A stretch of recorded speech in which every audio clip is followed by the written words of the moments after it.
Hi, it's me, and I wrote a practice speech for speech class that I was supposed to write, and I'm going to try to read it online and see how it turns out. I haven't done this yet, and I'm going to have to be posting my videos on YouTube. Not like I'm a stranger to posting videos on YouTube, but I am kind of a stranger to posting speech on YouTube. And yes, I am in my PJs. It's about 1:40 in the morning. So here goes with my speech. I was born in Webster, Texas, to a Vietnam veteran and a housewife in 1974. My mother was very young. She was 20 years old whenever I was born.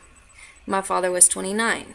He worked in the post office and decided to change to another job whenever I was very small. He went to one of Harris County's police academies.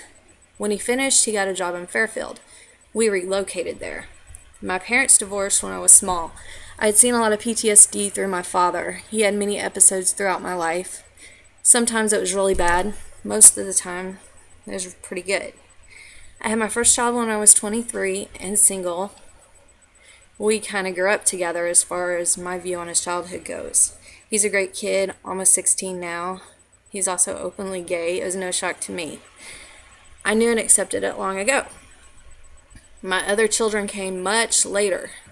Matthew and Samuel were born in 2003. They are identical twins. Both have mild forms of autism. They've been a major contributing factor in my choosing psychology as my career path. My father and his PTSD also played a role in my interest in the inner workings of the human mind. I also have a 6-year-old daughter, Elizabeth. She is what we in the autism community call neurotypical. She is perfectly normal in her thinking. She has no social or developmental delays, and she inspires me daily. But they all do. My family is a pretty close little family. It's just me and my kids. Life has a funny way of changing very quickly. I got cancer a year and a half ago. Actually, 2 years. I messed up on that. I got cancer a year and a half ago. In the middle of it, their father did leave. I got so strong from that, and I survived, and I'm here. It was a scary place to be, but we all made it through. I have a new fascination with YouTube. I've made a few silly videos of myself doing things I find amusing. In one, I give horrible dating advice. In another, I offer some pretty awful pickup lines to whoever decides to view it. Before that, I let Matt and Sam try to talk about autism and how it affects their lives. They did not grasp the concept, but they sure did try, and I take a lot of pride in that. I love to write. My former dream was to be a writer, but it seems like I've had an entire 6-year block. Life just keeps on happening, and I find myself not having the time or the drive. I keep my old writings, and I wonder at times who the girl is who wrote them, who wrote that. I messed up again. A lot has changed. Speaking in front of groups is hard for me.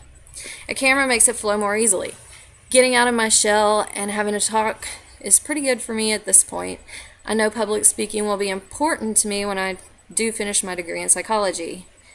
I try to be active in the autism community as much as I can, and I'm sure at one point I will tell Matt and Sam's story. They have a really good one.